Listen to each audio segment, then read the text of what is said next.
चौधरी इतरत अली कड़े के बड़े जागीरदार थे। उनके बुजुर्गों ने शाही ज़माने में अंग्रेज़ी सरकार की बड़ी बड़ी खिदमत की थी। उसके बदले में ये जागीर मिली थी। अपने सुप्रबंधन से उन्होंने अपनी मिल्कियत और भी बढ़ा ली थी और अब इस इलाके में उनसे ज़्यादा धनी मानी कोई आदमी न था। अंग्रेज़ी हुक्काम जब इलाके में दौरा करने आते तो चौधरी साहब की मिजाज पुरसी के लिए ज़रूर आते थे, मगर चौधरी साहब ख़ुद किसी हाकिम को सलाम करने न जाते, चाहे वो कमिश्नर ही क्यों ना हो। उन्होंने कचहरियों में न जाने का व्रत सा कर लिया था। किसी इजलास दरबार में भी न जाते थे। किसी हाकिम के सामने हाथ बांधकर खड़ा होना और उसकी हर बात पर जी हुजूर करना अपनी शान के खिलाफ समझते थे। वो यथासाध्य किसी मामले मुकदमे में न पड़ते थे, चाहे अपना नुकसान ही क्यों ना होता हो। ये काम 16 आने मुख्तारों के हाथ में था। वो 1 के 100 करें या 100 के 1। फ़ारसी और अरबी के आलिम थे। शरा के बड़े पाबंद, सूद को हराम समझते, 5 वक्त की नमाज अदा करते, 30 रोज़े रखते और रोज़ कुरान की तलावत करते, मगर धार्मिक संकीर्णता कहीं छू तक नहीं गई थी। प्रातःकाल गंगा स्नान करना उनका नित्य का नियम था। पानी भर से पाला पड़े पर 5 बजे वो कोस भर चलकर गंगा तट पर अवश्य पहुंच जाते। लौटते वक्त अपनी चांदी की सुराही गंगा जल से भर लेते और हमेशा गंगा जल पीते। गंगा जी के सिवा वो और कोई पानी पीते ही न थे। शायद कोई योगी यति भी गंगा जल पर इतनी श्रद्धा न रखता होगा। उनका सारा घर भीतर से बाहर तक 7वें दिन गऊ के गोबर से लीपा जाता था। इतना ही नहीं, उनके यहाँ बगीचे में एक पंडित 12 मास दुर्गा पाठ भी किया करते थे। साधु सन्यासियों का आदर सत्कार तो उनके यहाँ जितनी उदारता और भक्ति से किया जाता था, उस पर राजों को भी आश्चर्य होता था। यूं कहिए कि सदाव्रत चलता था। उधर मुसलमान फ़कीरों का खाना बावर्ची खाने में पकता और कोई 100-125 आदमी नित्य एक दस्तरखान पर खाते थे। इतना दान पुण्य करने पर भी उनके ऊपर किसी महाजन का 1 कौड़ी भी कर्ज न था। नीयत की कुछ ऐसी बरकत थी कि दिन दिन उन्नति ही होती थी। उनकी रियासत में आम हुक्म था कि मुर्दों को जलाने के लिए, किसी यज्ञ या भोज के लिए, शादी ब्याह के लिए सरकारी जंगल से जितनी लकड़ी चाहे काट लो। चौधरी साहब से पूछने की ज़रूरत न थी। हिंदू असामियों की बारात में उनकी ओर से कोई न कोई ज़रूर शरीक होता था। नवेद के रुपये बंधे हुए थे। लड़कियों के विवाह में कन्यादान के रुपए मुकर्रर थे। उनको हाथी, घोड़े, तंबू, शामियाने, पालकी, नालकी, फर्श, जाजिमे, पंखे, चंवर, चांदी के महफिली सामान उनके यहाँ से बिना किसी दिक्कत के मिल जाते थे। मांगने भर की देर रहती थी। इस दानी, उदार, यशस्वी आदमी के लिए प्रजा भी प्राण देने को तैयार रहती थी। चौधरी साहब के पास एक राजपूत चपरासी था, भजन सिंह। पूरे 6 फुट का जवान, चौड़ा सीना, बाने का लठैत, सैकड़ों के बीच से मारकर निकल आने वाला। उसे भय तो छू भी नहीं गया था। चौधरी साहब को उस पर असीम विश्वास था। यहाँ तक कि हज करने गए तो उसे भी साथ लेते गए। उनके दुश्मनों की कमी न थी। आसपास के सभी जमींदार उनकी शक्ति और कीर्ति से जलते थे। चौधरी साहब के खौफ के मारे वो अपने आसामियों पर मनमाना अत्याचार न कर सकते थे, क्योंकि वो निर्बलों का पक्ष लेने के लिए सदा तैयार रहते थे। लेकिन भजन सिंह साथ हो तो उन्हें दुश्मन के द्वार पर भी सोने में कोई शंका न थी। कई बार ऐसा हुआ कि दुश्मनों ने उन्हें घेर लिया और भजन सिंह अकेला जान पर खेलकर उन्हें बेदाग निकाल लाया। ऐसा आग में कूद पड़ने वाला आदमी भी किसी ने कम देखा होगा। वो कहीं बाहर जाता तो जब तक खैरियत से घर न पहुंच जाए, चौधरी साहब को शंका बनी रहती थी कि कहीं किसी से लड़ न बैठा हो। बस पालतू भेड़े की सी दशा थी, जो जंजीर से छूटते ही किसी न किसी से टक्कर लेने दौड़ता है। तीनों लोक में चौधरी साहब के सिवा उसकी निगाह में कोई था ही नहीं। बादशाह कहो, मालिक कहो, देवता कहो, जो कुछ थे चौधरी साहब थे। मुसलमान लोग चौधरी साहब से जला करते थे। उनका ख्याल था कि वो अपने दीन से फिर गए हैं। ऐसा विचित्र जीवन सिद्धांत उनकी समझ में क्यों कराता। मुसलमान सच्चा मुसलमान है तो गंगा जल क्यों पिए, साधुओं का आदर सत्कार क्यों करे, दुर्गा पाठ क्यों करावे। मुल्लाओं में उनके खिलाफ हंडियाँ पकती रहती थी और हिंदुओं को जग देने की तैयारियां होती रहती थीं। आखिर ये राय तय पाई गई कि ठीक जन्माष्टमी के दिन ठाकुर द्वारे पर हमला किया जाए और हिंदुओं का सर नीचे कर दिया जाए। दिखा दिया जाए कि चौधरी साहब के बल पर फूले फूले फिरना तुम्हारी भूल है। चौधरी साहब कर ही क्या लेंगे? अगर उन्होंने हिंदुओं की हिमायत की तो उनकी भी खबर ली जाएगी, सारा हिंदूपन निकल जाएगा। अंधेरी रात थी। कड़े के बड़े ठाकुर द्वारे में कृष्ण का जन्मोत्सव मनाया जा रहा था। एक वृद्ध महात्मा पोपले मुंह से तंबूरों पर ध्रुव पर आलाप कर रहे थे और भक्तजन ढोल मंजीरे लिए बैठे थे कि इनका गाना बंद हो तो हम अपना कीर्तन शुरू करें। भंडारी प्रसाद बना रहा था। सैकड़ों आदमी तमाशा देखने के लिए जमा थे। सहसा मुसलमानों का एक दल लाठियां लिए आ पहुंचा और मंदिर पर पत्थर बरसाना शुरू कर दिया। शोर मच गया, पत्थर कहाँ से आ रहे हैं? ये पत्थर कौन फेंक रहा है? कुछ लोग मंदिर के बाहर निकलकर देखने लगे। मुसलमान लोग तो घात में बैठे ही थे, लाठियां जमानी शुरू कर दी। हिंदुओं के हाथ में उस समय ढोल मंजीरे के सिवा और क्या था? कोई मंदिर में आ छिपा, कोई किसी दूसरी तरफ भागा, चारों तरफ शोर मच गया। चौधरी साहब को भी खबर हुई। भजन सिंह से बोले, ठाकुर देखो तो क्या शोरगुल है, जाकर बदमाशों को समझा दो और न माने तो 2-4 हाथ भी चला देना, मगर खून खच्चर न होने पाए। ठाकुर ये शोरगुल सुनकर दांत पीस रहे थे, दिल पर पत्थर की सिल रखे बैठे थे। ये आदेश सुना तो मुँह मांगी मुराद पाई। शत्रु भंजन डंडा कंधे पर रखा और लपके हुए मंदिर पहुंचे। वहां मुसलमानों ने घोर उपद्रव मचा रखा था। कई आदमियों का पीछा करते हुए मंदिर में घुस गए थे और शीशे के सामान तोड़ फोड़ रहे थे। ठाकुर की आंखों में खून उतर आया, सिर पर खून सवार हो गया। ललकारते हुए मंदिर में घुस गया और बदमाशों को पीटना शुरू कर दिया। एक तरफ तो वो अकेला और दूसरी तरफ 50 आदमी, लेकिन वाह शेर, अकेले सबके छक्के छुड़ा दिए, कई आदमियों को मार गिराया। गुस्से में उसे इस वक्त कुछ न सूझता था। किसी के मरने जीने की परवाह न थी। मालूम नहीं उसमें इतनी शक्ति कहाँ से आ गई थी। उसे ऐसा जान पड़ता था कि कोई दैवी शक्ति मेरी मदद कर रही है। कृष्ण भगवान स्वयं उसकी रक्षा करते हुए मालूम होते थे। धर्म संग्राम में मनुष्यों से अलौकिक काम हो जाते हैं। उधर ठाकुर के चले जाने के बाद चौधरी साहब को भय हुआ कि कहीं ठाकुर किसी का खून न कर डाले। उसके पीछे खुद भी मंदिर आ पहुंचे। देखा तो कोहराम मचा हुआ है। बदमाश लोग अपनी जान ले लेकर बेतहाशा भाग रहे हैं। कोई पड़ा करा रहा है, कोई हाय हाय कर रहा है। ठाकुर को पुकारना ही चाहते थे कि सहसा एक आदमी भागा हुआ आया और उनके सामने आता आता ज़मीन पर गिर पड़ा। चौधरी साहब ने उसे पहचान लिया और दुनिया आंखों में अंधेरी हो गई। ये उनका इकलौता दामाद और उनकी जायदाद का वारिस शाहिद हुसैन था। चौधरी ने दौड़कर शाहिद को संभाला और ज़ोर से बोला, ठाकुर ठाकुर इधर आओ, लालटेन लालटेन, आह ये तो मेरा शाहिद है। ठाकुर के हाथ पांव फूल गए। लालटेन लेकर बाहर निकले शाहिद हुसैन ही थे। उनका सिर फट गया था और रक्त उछलता हुआ निकल रहा था। चौधरी ने सिर पीटते हुए कहा, ठाकुर तूने तो मेरा चिराग ही गुल कर दिया। ठाकुर ने थर थर काँपते हुए कहा, मालिक भगवान जानते हैं मैंने पहचाना नहीं। चौधरी, नहीं, मैं तुम्हारे ऊपर इल्ज़ाम नहीं रखता। भगवान के मंदिर में किसी को घुसने का इख्तियार नहीं। अफसोस यही है कि ख़ानदान का निशान मिट गया तुम्हारे हाथों। तुमने मेरे लिए हमेशा अपनी जान हथेली पर रखी और खुदा ने तुम्हारे ही हाथों मेरा सत्यानाश करा दिया। चौधरी साहब रोते जाते थे और ये बातें कहते जाते। ठाकुर ग्लानि और पश्चाताप से गड़ा जाता था।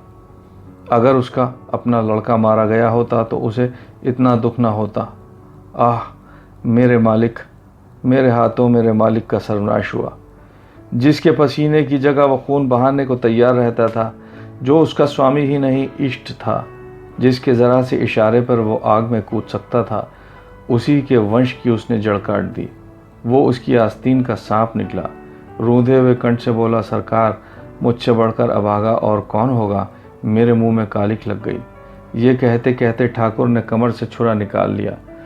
वो अपनी छाती में छुरा घोंप कर कालीमा को रक्त से धोना ही चाहते थे कि ठाकुर साहब ने लपक कर छुरा उनके हाथों से छीन लिया और बोले, क्या करते हो, होश संभालो, ये तकदीर के करिश्मे हैं, इसमें तुम्हारा कोई कसूर नहीं। खुदा को जो मंजूर था वो हुआ। मैं अगर खुद शैतान के बहकावे में आकर मंदिर में घुसता और देवता की तौहीन करता और तुम मुझे पहचान कर भी कत्ल कर देते तो मैं अपना खून माफ़ कर देता। किसी के दीन की तौहीन करने से कोई बड़ा गुनाह नहीं है। गो इस वक्त मेरा कलेजा फटा जाता है और ये सदमा मेरी जान लेकर ही छोड़ेगा, पर खुदा गवाह है कि मुझे तुमसे ज़रा भी मलाल नहीं है। तुम्हारी जगह मैं होता तो मैं भी यही करता, चाहे मेरे मालिक का बेटा ही क्यों ना होता। घर वाले मुझे तानों से छेदेंगे, लड़की रो रो कर मुझसे खून का बदला मांगेगी, सारे मुसलमान मेरे खून के प्यासे हो जाएंगे, मैं काफिर और बेदीन कहा जाऊंगा। साल भर भजन सिंह चौधरी साहब के इलाके में छिपा रहा।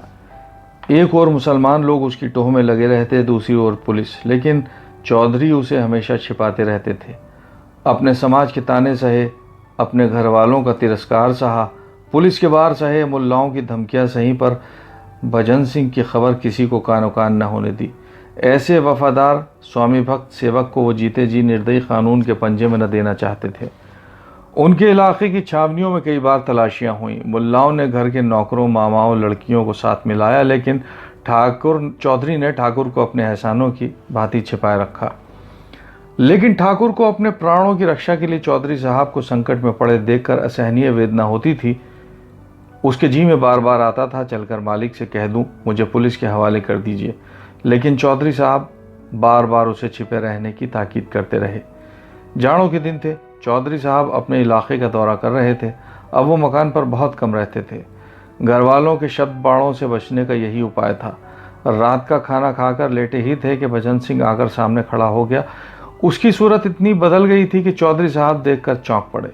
ठाकुर ने कहा, सरकार अच्छी तरह तो हैं?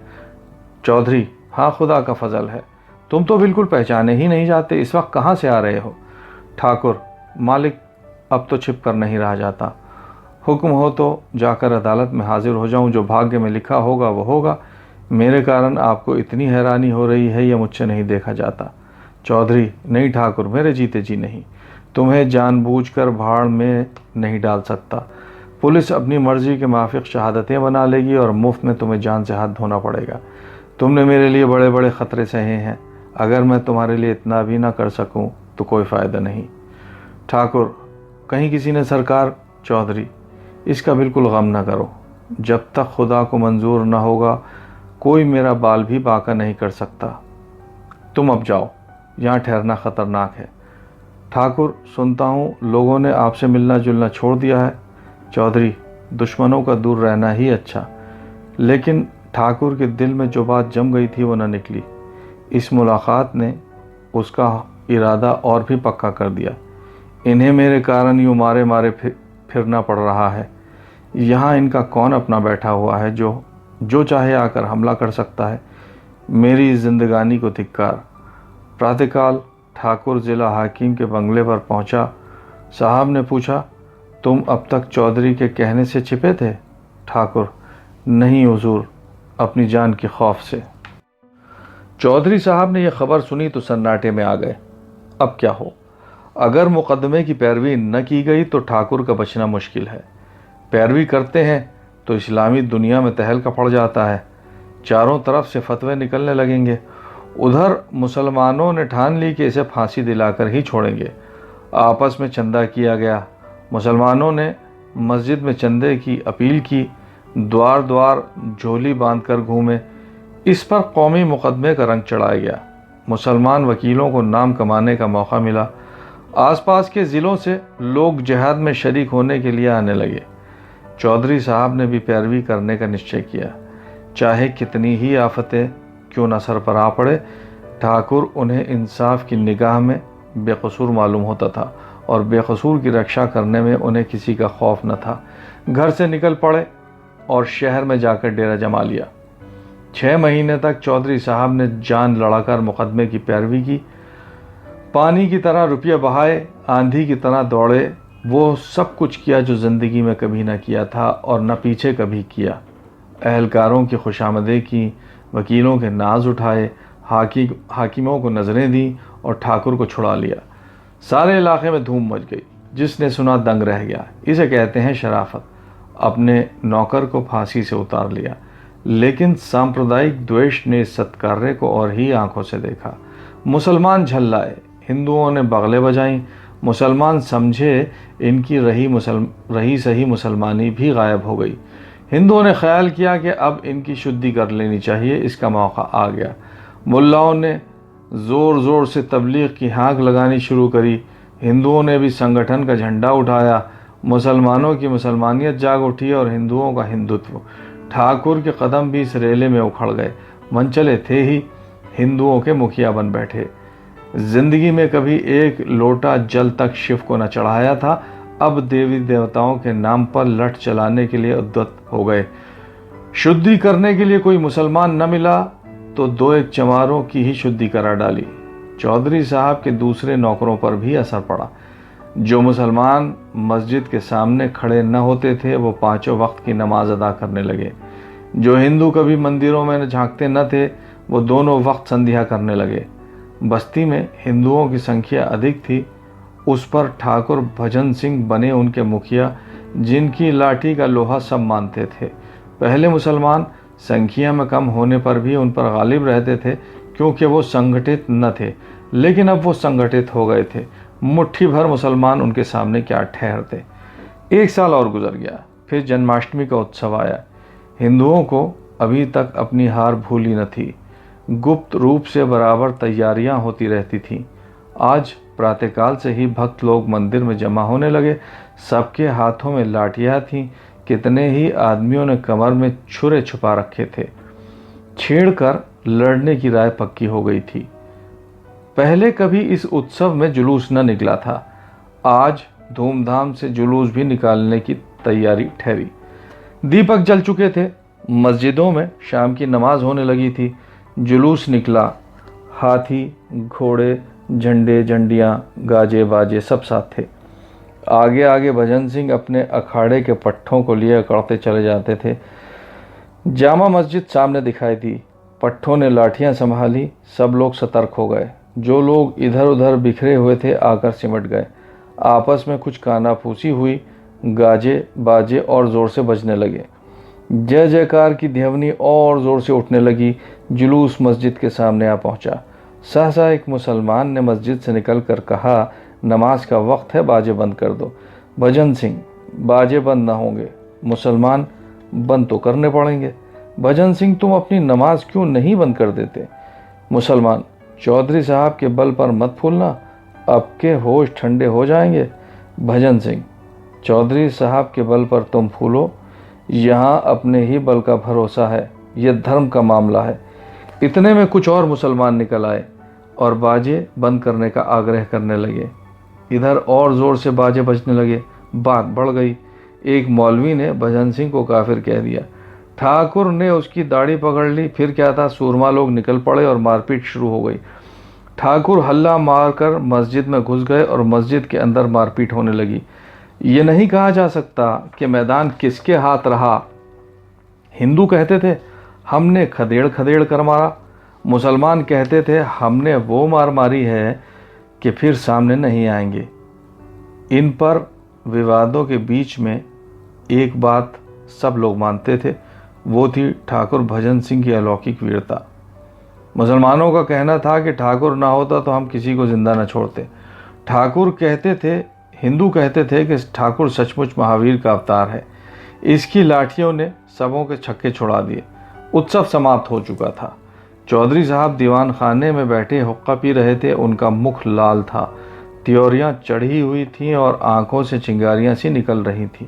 खुदा का घर नापाक किया गया, ये ख्याल रह रहकर उनके कलेजे को कोसता था। खुदा का घर नापाक किया गया। जालिमों को लड़ने के लिए क्या नीचे मैदान में जगह न मिली? खुदा के पाक घर में यह खून खच्चर, मस्जिद की ये बेहुरमती। मंदिर भी खुदा का घर है और मस्जिद भी। मुसलमान किसी मंदिर को नापाक करने के लिए सज़ा के लायक है तो क्या हिंदू मस्जिद को नापाक करने के लिए उसी सज़ा के लायक नहीं? और ये हरकत ठाकुर ने की। इसी कसूर के लिए तो उसने मेरे दामाद को कत्ल किया। मुझे मालूम होता है कि उसके हाथों ऐसा फैल होगा तो उसे फांसी पर चढ़ने देता। क्यों उसके लिए इतना हैरान, इतना बदनाम, इतना ज़ेरबार होता? ठाकुर मेरा वफादार नौकर है। उसने बारहा मेरी जान बचाई है। मेरे पसीने की जगह खुद खून बहाने को तैयार रहता है, लेकिन आज उसने खुदा के घर को नापाक किया है और उसे इसकी सज़ा मिलनी चाहिए। इसकी सज़ा क्या है? जहन्नुम। जहन्नुम की आग के अलावा इसकी और कोई सज़ा नहीं है। जिसने खुदा के घर को नापाक किया उसने खुदा की तौहीन की, खुदा की तौहीन। सहसा ठाकुर भजन सिंह आकर खड़े हो गए। चौधरी साहब ने ठाकुर को क्रोधोन्मत्त आंखों से देखकर कहा, तुम मस्जिद में घुसे थे? भजन सिंह, सरकार मौलवी लोग हम पर टूट पड़े। चौधरी, मेरी बात का जवाब दो जी, तुम मस्जिद में घुसे थे? भजन सिंह, जब उन लोगों ने मस्जिद के भीतर से हमारे ऊपर पत्थर फेंकने शुरू करे तो हम लोग उन्हें पकड़ने के लिए मस्जिद में घुस गए। चौधरी, जानते हो मस्जिद खुदा का घर है? भजन सिंह, जानता हूँ हुजूर, क्या इतना भी नहीं जानता? चौधरी, मस्जिद खुदा का वैसा ही पाक घर है जैसे मंदिर। भजन सिंह ने इसका कोई जवाब न दिया। चौधरी, अगर कोई मुसलमान मंदिर को नापाक करने के लिए गर्दन ज़दनी है तो हिंदू भी मस्जिद को नापाक करने के लिए गर्दन ज़दनी है। भजन सिंह इसका भी कुछ जवाब न दे सका। उसने चौधरी साहब को कभी इतने गुस्से में न देखा था। चौधरी, तुमने मेरे दामाद को कत्ल किया और मैंने तुम्हारी पैरवी की। जानते हो क्यों? इसलिए कि मैं अपने दामाद को उस सज़ा के लायक समझता था जो तुमने उसे दी। अगर तुमने मेरे बेटे को या मुझी को उस कसूर के लिए मार डाला होता तो मैं तुमसे खून का बदला न मांगता। वही कसूर आज तुमने किया है। अगर किसी मुसलमान ने मस्जिद में तुम्हें जहन्नुम में पहुंचा दिया होता तो मुझे सच्ची खुशी होती, लेकिन तुम बेहयाओं की तरह वहां से बचकर निकल आए। क्या तुम समझते हो खुदा तुम्हें इस फेल की सज़ा न देगा? खुदा का हुक्म है कि जो उसकी तौहीन करे उसकी गर्दन मार देनी चाहिए। यह हर मुसलमान का फ़र्ज़ है। चोर अगर सज़ा न पावे तो वो क्या चोर नहीं है? तुम मानते हो या नहीं कि तुमने खुदा की घर की तौहीन की? ठाकुर इस अपराध से इनकार न कर सके। चौधरी साहब के सत्संग ने हठ धर्मी को दूर कर दिया था। बोले, हाँ साहब, यह कसूर तो हो गया। चौधरी, इसकी जो सज़ा तुम दे चुके हो वो सज़ा खुद लेने को तैयार हो? ठाकुर, मैंने जानबूझकर तो दूल्हा मियाँ को नहीं मारा था। चौधरी, तुमने न मारा होता तो मैं अपने हाथों से मारता। समझ गए? अब मैं तुमसे खुदा की तौहीन का बदला लूँगा। बोलो, मेरे हाथों चाहते हो या अदालत के हाथों? अदालत से कुछ दिनों के लिए सज़ा पा जाओगे, कत्ल मैं करूँगा। तुम मेरे दोस्त हो, मुझे तुमसे मुतलक कीना नहीं है। मेरे दिल को कितना रंज है यह खुदा के सिवा और कोई नहीं जान सकता, लेकिन मैं तुम्हें कत्ल करूँगा।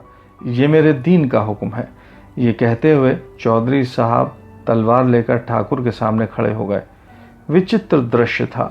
एक बूढ़ा आदमी, सिर के बाल पके हुए, कमर झुकी हुई, तलवार लिए एक देव के सामने खड़ा था। ठाकुर लाठी के एक ही वार से उनका काम तमाम कर सकता था, लेकिन उसने सिर झुका दिया। चौधरी के प्रति उसके रोम रोम में श्रद्धा थी। चौधरी साहब अपने दीन के इतने पक्के हैं, इसकी उसने कभी कल्पना तक न की थी। उसे शायद धोखा हो गया था कि ये दिल से हिंदू हैं। जिस स्वामी ने उसे फांसी से उतार लिया उसके प्रति हिंसा या प्रतिकार का भाव उसके मन में क्यों कराता? वो दिलेर था और दिलेरों की भांति निष्कपट था। उसे इस समय क्रोध न था, पश्चाताप था। दीन कहता था मारो, सज्जनता कहती थी छोड़ो। दीन और धर्म में संघर्ष हो रहा था। ठाकुर ने चौधरी का समंजस देखा, गदगद कंठ से बोला, मालिक, आपकी दया मुझ पर हाथ न उठाने देगी। अपने पाले हुए सेवक को आप नहीं मार सकते, लेकिन ये सिर आपका है। आपने इसे बचाया था, आप ही इसे ले सकते हैं। ये मेरे पास आपकी अमानत थी, वो अमानत आपको मिल जाएगी। सवेरे मेरे घर किसी को भेजकर मंगवा लीजिएगा। यहाँ दूंगा तो उपद्रव खड़ा हो जाएगा। घर पर कौन आएगा? किसने मारा? जो भूल चूक हुई हो क्षमा कीजिएगा। ये कहता हुआ ठाकुर वहाँ से चला गया।